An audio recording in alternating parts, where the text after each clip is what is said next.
നമ്മൾ ജീവിക്കുന്നത് ആഴത്തിലുള്ള സംസ്കാരവും പാരമ്പര്യവും ഉള്ളിടത്താണ്. എന്നാൽ ചിലപ്പോൾ ആഴത്തിലുള്ള വിശ്വാസങ്ങൾ സിമ്പിളായ വൈദ്യശാസ്ത്ര സത്യങ്ങളെ പോലും മറിച്ചളഞ്ഞേക്കാം. കേരളത്തിലെ മാനസിക രോഗങ്ങളെ ബാധ കയറിയതായി തെറ്റിദ്ധരിക്കാറുണ്ട്. നമ്മളത് പതിവായി കാണാറുമുണ്ട്. ഇന്ന് നമ്മൾ അത്തരമൊരവസ്ഥയുടെ യാഥാർത്ഥ്യത്തെ പറ്റിയാണ് സംസാരിക്കുന്നത്. സ്കീസോഫ്രീനിയ ഒരു ശാപമോ സ്വഭാവദോഷമോ അല്ല. ഇത് തലച്ചോറിനെ ബാധിക്കുന്ന ഒരു ക്രോണിക് അസുഖമാണ്. ഇതൊരു വ്യക്തിയുടെ ചിന്തകളെയും പ്രവൃത്തിയെയും ബാധിക്കുന്നു. ഇതൊരാളുടെ റിയാലിറ്റിയെ കാര്യമായി തകർക്കും. ഇല്ലാത്ത ശബ്ദങ്ങൾ കേൾക്കുക, ഇല്ലാത്ത കാര്യങ്ങളിൽ വിശ്വസിക്കുക, ഇതൊക്കെയാണ് ഇതിൻ്റെ ലക്ഷണങ്ങൾ. പല ഘടകങ്ങളാണ് ഇതുണ്ടാവാൻ കാരണമാകുന്നത്. പാരമ്പര്യം, തലച്ചോറിലെ കെമിക്കൽ ഇംബാലൻസ്, ബാഹ്യ സമ്മർദ്ദങ്ങൾ എന്നിവയൊക്കെയാണത്. ഇതിന് ചികിത്സയായി മരുന്ന് മാത്രം മതി എന്ന് പലരും വിശ്വസിക്കുന്നു. എന്നാൽ ഇത്രയും സങ്കീർണമായൊരു രോഗത്തിന് ചികിത്സ പൂർണ്ണമായിരിക്കണം. ആൻറ്റിസൈക്കോട്ടിക് മരുന്നുകൾ ഉപയോഗിച്ച് കെമിക്കൽ ഇംബാലൻസ് മാറ്റിയെടുക്കാം.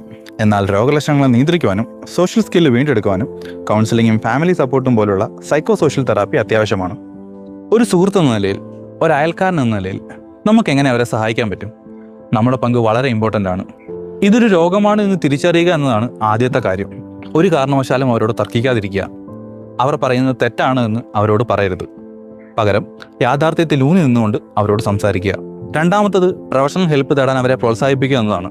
ഇതൊരു ബാധ കയറിയതാണെന്ന് പറഞ്ഞവർ ട്രീറ്റ് ചെയ്യുമ്പോൾ യഥാർത്ഥ കാര്യങ്ങൾ പറഞ്ഞവരെ ബോധവൽക്കരിക്കുക. മൂന്നാമത്, ഒറ്റപ്പെടാൻ അവരെ അനുവദിക്കാതിരിക്കുക എന്നതാണ്. നമ്മുടെ സാന്നിധ്യം വളരെ ഇമ്പോർട്ടൻ്റ് ആണ്. അത് അവരുടെ ജീവിതത്തിൽ ഒരുപാട് മാറ്റങ്ങൾ കൊണ്ടുവരും. രോഗമുക്തി ഒരു യാത്രയാണ്.